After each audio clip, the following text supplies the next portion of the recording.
Hi, everyone. We're here today. We have Don Wettrick as we continue our passion project, Genius Hour student and agency sort of exploration. We don't want to use, I can't use all the labels, of course, but we don't want to pick just one because there's so many different iterations of this type of work. But we're really excited to have Don here with us. I've pulled up to share my screen his social media on Twitter, which has website. You can see he's from Indianapolis, which go Colts, right? So Yes.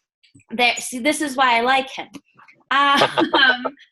But we're excited to have you guys share with us, or we're excited to have Don share with our teachers. We're excited to be able to share this recording with our PLAEA teachers. So we're going to dig right in. So I actually have Don's book here. It's called Pure Genius. So we'd love to hear sort of your experience, highs and lows, and some things like that with Genius Hour to kick us off, if that's okay. Oh man. So literally, the thing I like about talking about this is it literally came from a single source. Years ago, I got an email that said, "Watch this." It was 8 years ago, and it was Daniel Pink's TED Talk. And in that TED Talk, he talked about what motivated people, and it was mastery, autonomy, and purpose. And I think a lot of people consider that TED Talk like among the origins of Genius Hour, or at least that's how I interpret it. Because when I watched it, I had my freshman English class the next period watch it, and I'm like, "What do you guys think?" And they're like, "Yeah, it's all right." I mean, to be fair, it's not like emotional or bells or whistles, or it doesn't have a crying person at the end of it. It's just pretty straightforward. So I said, well, what if we had what they had at Google? What if we had this time in the week where I let you work on what you wanted to work on? And they're like, "Huh, you serious?" And I said, "Yeah, I mean, like, let's see what would happen." So long story made short, we kind of pursued that. And this is kind of what the meat and potatoes of my talk will be. Some students liked to think that it was cool, and other students actually ran with it. I learned really quickly that the hardest things in the world are the things that you tell yourself you're going to do, but you might not do them. And that's essentially what Genius Hour was. Like my A and B students, it frightened them that I didn't tell them exactly what to work on or exactly what to pick. And that kind of freaked them out. My C students and below, they thought it was the greatest thing ever. And it was a little easier to get them to work towards something. So that was my first entry point into Genius Hour. The other tough thing is that I had them start Genius Hour in April. And anything past spring break to try to something new was kind of crazy. But, so like I don't know if that was two strikes against me. But, again, starting Genius Hour for the first time 8 or 9 years ago now, it was a little rough. I think a lot of teachers have brought a lot to the table and brought some new practices, which I think is necessary. But that was our first dip your foot in the pool and see if the water is okay kind of moment. That's awesome. So can you tell us a little bit about so what did you, from that first experience, I love that you just jumped right in. What were some of the things I learned that I changed for later?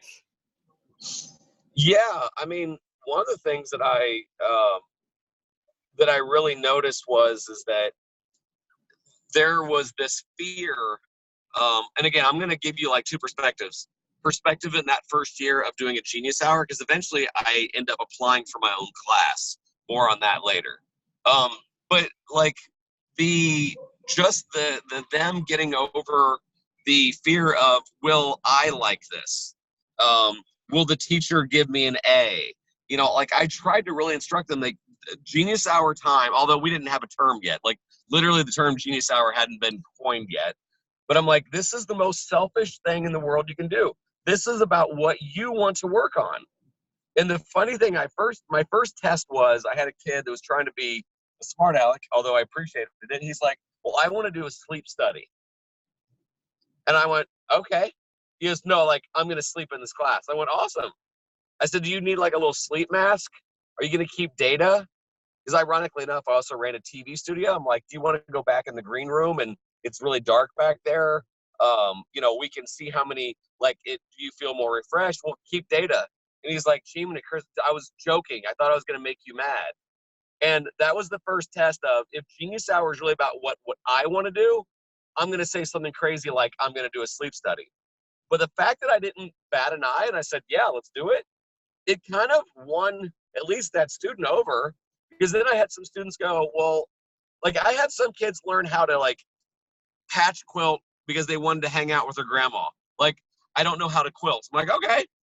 Now, mind you, as the class started to evolve, we got a little bit more serious, but that was our first hurdle of, some kids wanted to make sure they got an A and they would impress me.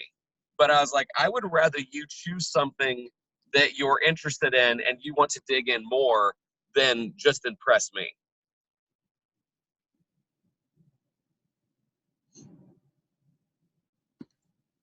Sorry, I'm trying to mute and unmute for background noises. Oh. So can you talk to us a little bit about the process that you went through or that your kids went through as you got farther into this? We have new teachers that are saying we want to explore this option for our kids, but what about the person who's afraid to jump right in? Or what about the person who's working in a system that needs maybe some more structure? So, great question, because this is where I started putting in a lot of thought to it. First of all, I always had my students basically apply for each project. Essentially, all of our projects were always 2 weeks long.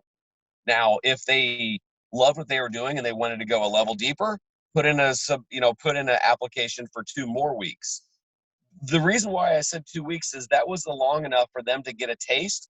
But if something wasn't working out, Genius Hour is about what you want to do. If you're like, this straight up sucks, I don't like it. The most cliche thing is I want to learn how to code. Sometimes kids think that they want to learn how to code, and some do not have the patience to learn how to code. After a week or so, they're like, okay, I made a huge mistake. I hate this. I'm not going to say no. You chose that. You have to do it for the rest of the year. So in applying for me, they would say what they wanted to do and what they would do over the next 2 weeks. Mind you, I had an alternating day schedule, so I would literally see them every day. So on week 1, I'd see them on Monday, Wednesday, and Friday. And week 2, I'd see them on Tuesday and Thursday. So I'd have them backward design of, okay, what are you going to have done on Thursday? What is that going to look like on Tuesday, on Friday, on Wednesday, and what are you going to do today? And by doing that, they would have a little bit better plan. So having that application process was good. But then also, and this is one of my favorite things, my students and I helped create, we had a rule of thirds for every one of our projects. By rule of thirds, we asked you, rule 1, are you passionate about this project? Duh, you wouldn't have chosen it otherwise. So rule 1, are you passionate? Check. Rule 2, what skills are you going to develop? And that was the most crucial thing, because if you're like, I'm just going to hang with my pals, that's not a Genius Hour project. That's hanging out. And then number 3, who does this benefit other than you? This was also really important because we wanted to have the kids know that if you're going to work on something, it might as well be of value to others as well. So that really helped navigate and mitigate projects versus a glorified study hall, which honestly is what I hear most complaints from a lot of teachers. Well, I offered them time to do stuff and it turned out to be a study hall and they didn't want to do it, or they, there's always this arc. There's always this, it starts off with enthusiasm. I'm going to learn how to do blank, or I'm going to build an app, or I'm going to start a club. A lot of excitement, and then the hard work starts, and then they tail off. Having them put together a proposal every 2 weeks really, really helps with that. So I kind of want to jump off because you talked about the value to others. So I have 2 questions, and you can choose if you combine the answers or separate them. But one is sort of, how did you help the student who was stuck? What is that messy process like? But the other with that, I'll just start there. I'll try to remember my other questions. Well, so the messiness was, and I think the real power in learning on this kind of stuff is in your reflection. So on that 2 week process, at the end of their 2 weeks, I asked them to have a reflection that both I would talk to them about, but also they didn't have to publish it to the world. But in essence of time, a lot of times I'd say, okay, give me your 2 week reflection, either as a podcast, a blog, or a YouTube clip. And so the students would have like, so I could keep on top of their projects, they'd say, like, let's just for instance say this, like I've got my phone and I'm talking to it. And that they'd say, hey, Mr. Wettrick, over the last 2 weeks, I know I set my goal that I'd have the first 3 modules done. Turns out my team was dysfunctional. We had to we had to let go of one of them. We also ran into some other problems that revolved around the technology usage.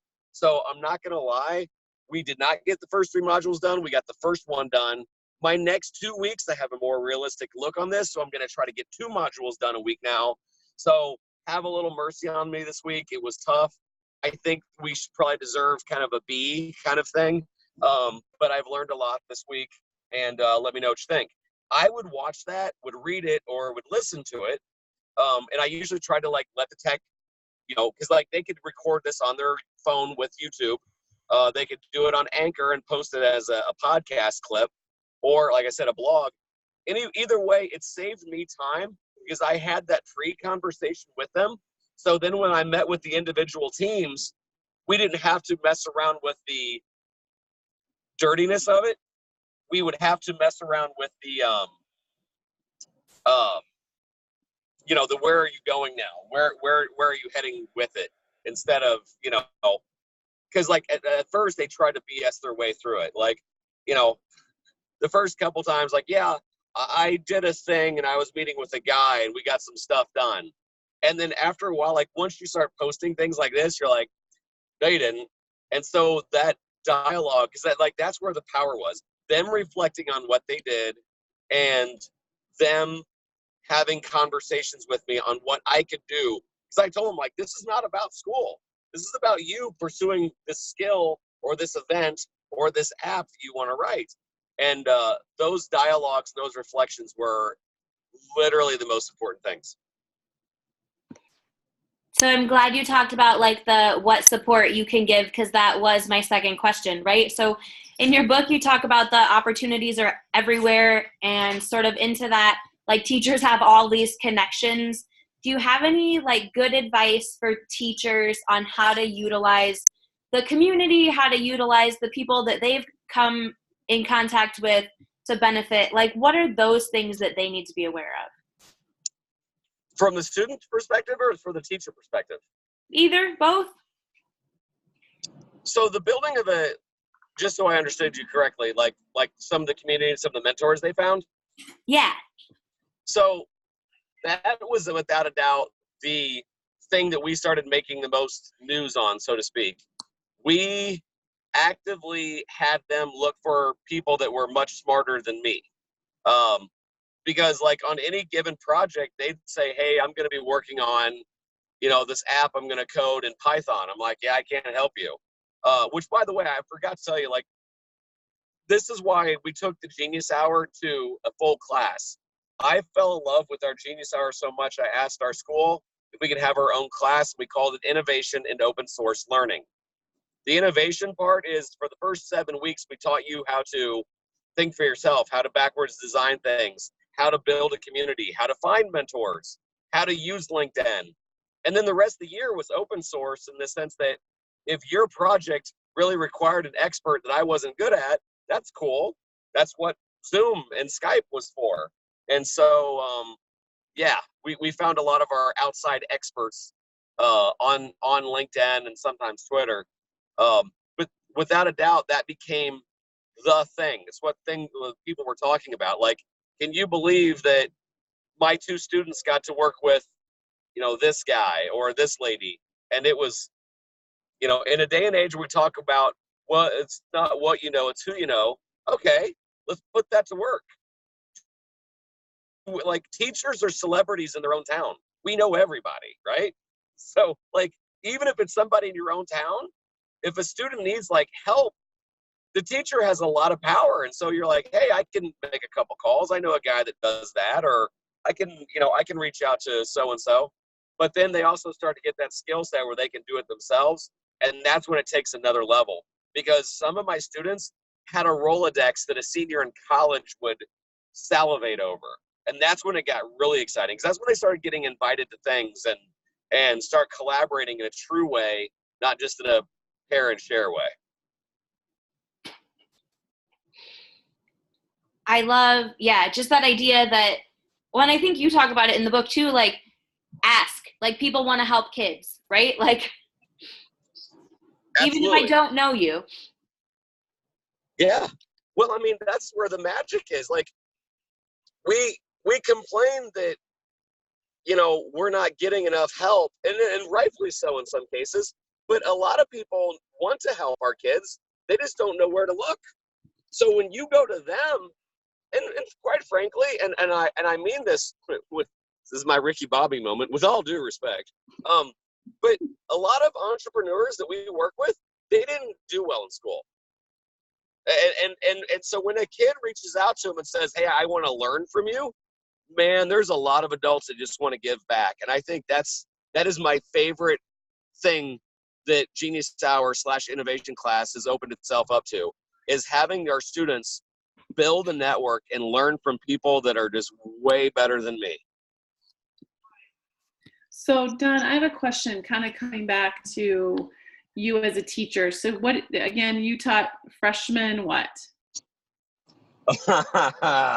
This is where it's going to get funny. I taught freshman English, but then I also ended up starting a broadcasting program, which honestly was kind of the beginnings of Genius Hour as well, because it was very experiential. I kind of developed a 4-year program, because it was year 1, learn about videography and the news business out of a book, and year 2, do the daily announcements, and that's it. And we developed it into a year 1, learn about the news industry from a book, but then also start working on announcements. And then we had a 3-year program after that. And it was like, we had a cable access channel that technically the cable company had to broadcast our stuff. We had our seniors working on documentary films, and there was a local theater that was actually a historic theater. It was the coolest thing ever. But like, they would allow our students to show their documentaries based on some social causes they believed in. So,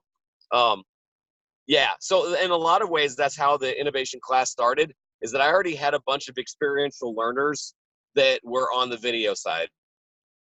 So can you maybe, just to help frame it for teachers, because right now, they're living in a traditional schedule, right? With a required course, right? The course that is very important. So how can they think about, and also maybe even administrators that are listening to this, think about hacking at something that's pretty traditional in high schools, freshman English, and how you moved from whatever you were doing before to this, new way, a new thought. Like, what were the steps sort of that got you from before doing Genius Hour to doing more of this, innovative stuff and moving into this class? Right. Kind of share a little bit about that and how that ended up working, and just for some background for them. No, this is one of my favorite things to answer, because this wasn't necessarily an approach I did at first, but I've seen this work wonderful ways, is that you have a discussion with your freshman English class, your math class, your whatever you teach, and you say, hey, you basically put out there that there's this idea. What do you guys think about it? And then let them think that this is partly their idea. Let the students think, like, let them decide, hey, if you want to do a Genius Hour time, what day of the week do we want it on? Hey, what would you want to work on? And let them brainstorm a little while. Like, how would you spend your time? I've seen this work wonders, especially at the elementary school level, because it's really hard to do this at the middle school and high school level, because well, I could go off on reasons on why it's difficult because of the culture of school and why, too often our students don't, I hate to say this, like too often our students are at school because it's, they have to, not because they want to. And that's the hardest rub against Genius Hour. This is all of a sudden your first time to like, this is what I want to learn, or, what to learn and what to work on. Well, that's a different mindset shift. So if you have those out loud conversations of, hey, I'm about ready to give you 30 minutes a week, what would you do? What would you work on? And let them brainstorm that. And they might say some really wacky things and ask a bunch of follow-up questions. I did this once when I was visiting a classroom in Texas, and the teacher did this good cop, bad cop thing. And she used Minecraft as like the gateway to this. And she's like, hey, this is Mr. Wettrick. He's visiting us. Now get this, students.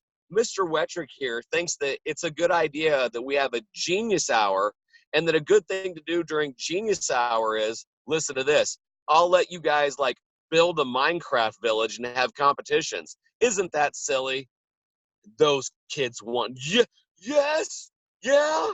And she's like, oh, why would that's not educational. Just like Ralphie trying to substantiate his BB gun on Christmas Story, they started telling the teacher exactly why the Minecraft is educational. They start talking about the challenge of command blocks or redstone. They talked about survival mode. They talked about if they divvied them up. And so anyway, sorry, I'm going on. The one girl's over there in the corner with her arms crossed, and I go, oh, what do you think? She says, well, I think Minecraft is stupid.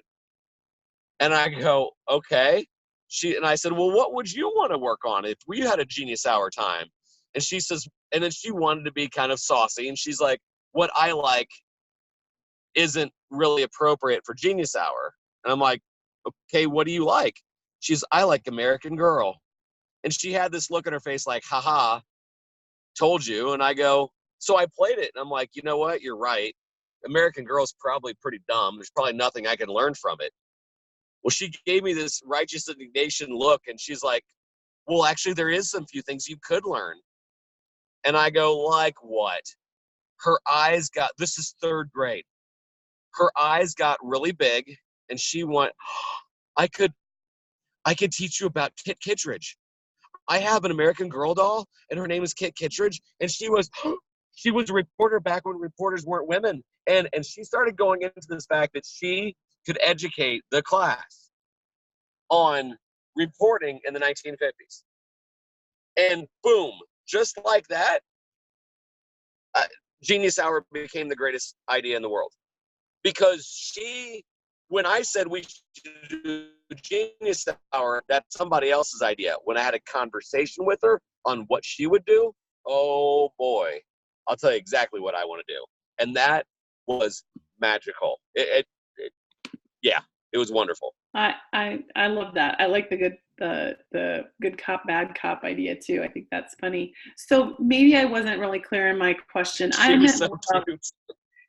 I meant more about the adults. So, how can one justify taking time out of a freshman English required course, right, for Genius Hour? And how do you convince your department, fellow English teachers? How do you convince your principal? What does all that look like to them who maybe thinks about this as, frivolous kind of thing? That was my question too. Yeah. So I'm not going to lie. This is where I led a charmed life. So let's see what happens. But, and actually I included this in the book. I used to have, as a part of my proposal, in the beginning years, now I eventually loosened this up because it ended up being so wonderful, but I used to say, go over the Common Core standards, and in your proposal of what you're going to work on in the next 2 weeks, what standards are you hitting? That made some teachers go, okay, I could get it approved if I can prove that I'm hitting the standards. So that might be a thing, but I mean, I also know the reality. Like when I look at the curriculum of, let's say, an AP US history class, I get it. Like, this is why I think that so many times Genius Hour can be done easily at the grade school level. I think that if you're teamed as a middle school, you can share it. So your Genius Hour is once out of every 4 weeks. But I don't have a good comeback for if you said, look, my high school curriculum is jam-packed and my administrator says there's no way. I mean, I get it. Like, it's just the realities of what we're up against. But if I were an elementary student, or an elementary teacher, I'd say, are you kidding? Creativity, communication, team building, these are all the things that we say, these buzzwords that we say are so important. This is our time to say, okay, then let's prove it by giving them some time. Sure, but I would think that maybe English would probably be the easiest one to justify, given like kind of even your frame that you talked about, like, who's it gonna, you're asking kids to reflect, you're asking kids to share through, a podcast, blog, YouTube clip, right? You're asking them, who's it gonna benefit? You're having them identify the skills, so to me, there's a lot of writing, viewing, speaking, researching. Yes. To me, you could, really probably justify a lot of standards, more so than maybe other content areas. I totally 100% agree. And ironically enough, that's how I started. It was out of a freshman English class. But the only thing that I don't want to pigeonhole people is that somebody's out there listening right now and they teach a math class and they're like, oh man, if you can get it approved, I think that teachers that have a wide variety, like art class, this could go right into, this could easily be implemented. I have found the joy of having a Genius Hour that I just don't want people to think that it has to be just an English class. But, again, if you can get it approved from your administrator, go for it. Although I will say, that's one of my other points, though. This is one of the reasons why I fought so hard to get an innovation and open source learning class as an elective in high school. I think, I love Genius Hour at the grade school level, but that's 30 minutes, usually either on a Monday or a Friday. At the middle school level, it's about the same. At the high school level, our students were working on projects that were so intricate and so detailed, 30 minutes on a Friday wasn't going to cut it. And that's why I appreciated an innovation class. And we had some luck and help setting up other high schools. I've seen some other schools adopt this as well, that they had kind of a open period that it's more geared towards, I've also seen senior capstone stuff like that, but I would be more in favor of it being its own elective at a high school level. And I think what maybe is important, or an important thing to note, is you had that progression, right? Like, it started as, this is something we're going to try in class. It wasn't that you went in as a brand new teacher and said, hey, principal that I've never had any rapport with, I want this class. Can you give it to me? Thanks. Right? It was, we started it as this, and we could show that it built into this, that built into that. I feel like that would be ideal. Yes. You are astute by thinking, yes, because and ironically enough, so the world I live in is as heavy on the entrepreneurial side. And that's exactly what entrepreneurs do. They, despite what people think about risk takers, entrepreneurial people do not like risk. That's why they start a minimum viable project. And so our journey into its own class started with, I had 2 months of data on what would happen if we did a Genius Hour. So, and even if you don't get it called a Genius Hour, maybe you have a couple of specialty projects, here and there that you give some more student voice and choice. But I think that, and here was the biggest difference. Once the principal sees that their students are, let's be honest with each other, in some cases getting on the news. Because when some of our students were working on projects that were nuh-uh, that's too cool, I would happily pick up the phone and call the local paper or the local TV station. And I think that also helps too. If you can showcase great learning and great projects and then you make the school look good, shockingly, the world gets easier. You know what I mean? That makes sense. So Don, through this journey, and for teachers that maybe have started, but maybe they want some additional guidance or resources, where would you point them? I know Leslie highlighted your book as a resource, but is there any other resources, free or otherwise, that you would recommend Absolutely. for who's getting started? One of my favorite persons in this genre for sure is Joy Kerr, on Twitter at Joy Kirr. She has like live binders of everything. I think Joy is a valuable resource for sure. George Couros has written about some things at a conceptual level, so he's a good resource. AJ Giuliani, same thing, but Joy, I think more than anybody, has I've done this in the classroom, and this is what I've tried, especially at the middle and the elementary level. And then Andy McNair, ANDI, she's done a Genius Hour more at the middle school and high school level. Denise Krebs and oh my gosh, anyway, I know Denise. I'm gonna kick myself. I can't remember their names, but they're also great leaders in this space too. And really, if you just follow the hashtag Genius Hour, there's always some chats. Unfortunately, I'm not as active on those chats anymore because I took a unique position with an entrepreneurial state initiative. Our innovation class took a very entrepreneurial slant. So I'm after 21 years, this is my first year not in the classroom. But if I had to point teachers towards a direction, my first destination would be Joy Kerr.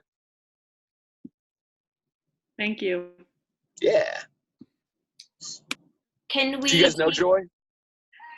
We've shared the Genius Hour chat and talked a little bit with her. And Julie, you've talked more with her, I think. Yeah, she gave me her word binders, and we had Denise Krebs last week on this webinar series.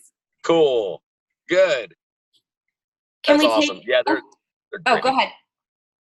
No, I'm good. Can we take a few minutes to talk about what you're doing now? Yeah. So, long story made short, we started making some headlines kind of we'd had some patents filed from the class. We'd had some students start businesses. And long story made short, Indianapolis, Indiana has been very serious about the startup culture and attracting tech talent. And they have a pitch competition called Innovate Within. And Innovate Within is actually, it's the biggest competition of its kind that's state run, but it's a $25,000 per person prize up to a team of 3 for entrepreneurialism.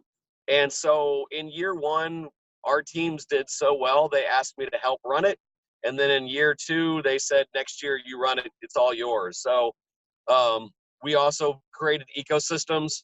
Right now we're in 7 cities because the number one thing they found is that our students knew the lingo and they knew how to behave like a startup because of class time. And long story made short, we knew that we couldn't work with schools fast enough to get them to have an entrepreneurialism kind of slant. So once a month in various cities across Indiana, and as of 2020, we're going to be expanding outside of Indiana, we hosted monthly reverse pitch competitions. And by that, this is one of my favorite things, by that, we would try to find a local nonprofit, nonprofits of like staffs of 2 or 3, right? So we're talking family homeless shelters, smaller nonprofits. And the night would have them come and then they would give us their reverse pitch. That is, here's our mission vision, here's what we strive to do, and here's what we're really struggling with. And then the students get into teams of 7 to 10, they whiteboard for 35 minutes a solution, and they make a pitch. And it's exciting because some nights we have cash for the nonprofit, but no matter what, students get to get in that muscle memory of hearing about a problem in their community and then coming together and making a pitch around it. So we do that, and then we do quarterly hackathons. The last one we did was on generational poverty. And then again, we run the Innovate Within competition. Our big thing that we're doing this summer is we're running a 10-team student accelerator. We're actually looking for students outside, so actually all over the country, that it's kind of a startup challenge where we have a pretty good amount of money for, you know, an 18 or a 19-year-old that's running their own business they want to scale up.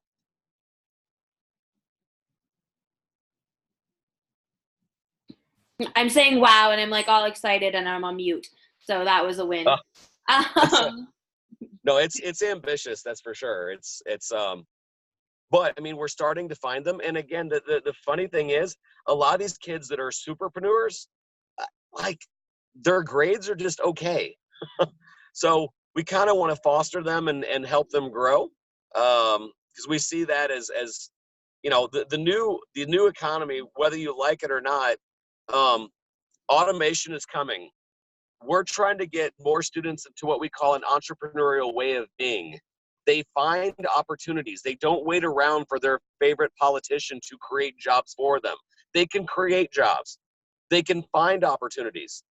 You know, again, whether you want to start by helping your local, you know, homeless shelter, or you want to invent a new product, service, or an app, getting into that mindset of I can find opportunities is what I consider the gold standard of you know, student being prepared for the new economy. I agree, and I love the transfer, like where that initially starts to, like, here's real world things that we're doing, real jobs. Absolutely. I mean, that's amazing. Julie, I didn't know if you had any other questions. No, I just kind of had the same thought about how this, you know, really grew to becoming, you know, this opportunity for kids, and very impressed. And then just thinking, okay, so who do we share this with, and how? And I'm just trying to think of also our No Boundaries kids in Northwest Iowa and the work they're doing. Like, how might this be something that they consider given their work with business partners? So that's just where I was going with my own thinking. Yeah, I think the roots of it are Genius Hour. You know, I mean, how obvious is it that you should give some amount of your day to learning the things that you also want to learn, but we don't technically teach in school? The beginnings of that are in elementary school, and as they start to work on skills, because we're very much headed towards a skill-based economy. Like, here soon, like, there's fewer and fewer people, like, just because you have a college degree, which is nice, but if you don't match that up with deliverable skills, it's really difficult out there. Having our students look for opportunities, have them acquire skills, have them know how to form teams, make a pitch, learn how to seek funding, that should be ubiquitous. It should be everywhere. And my pledge, and I'm so sorry, like, I know the road noise, and I am triple multitasking today, so apologies if the audio quality is bad, but like, I make time. If there are some teachers out there, they're like, hey, like, even if you want to start a chapter, I mean, right now we have 7 or 8 chapters. We're going to be expanding outside of Indiana. If you are a teacher that you're like, you know what, I want to host high school kids once a month. I want to help my local economy. I want to help my local nonprofits. That's what we do. I mean, literally. And quite frankly, those chapters are then a funnel of students that we identify. And I have one of the coolest jobs in America now. I find money to fund students. Like, it's the coolest thing in the world. So if you do want to start a chapter, or if you want advice on student startups, you know, D. Wettrick at startitupfoundation.org. Or actually, my favorite destination is LinkedIn. Twitter has just become this angry cesspool of politics, which I have no time for. But if you want to follow me on LinkedIn, you can follow me on Twitter. But LinkedIn is also great too, and would love to, you know, if you need help, I'm here for you. Thank you so much.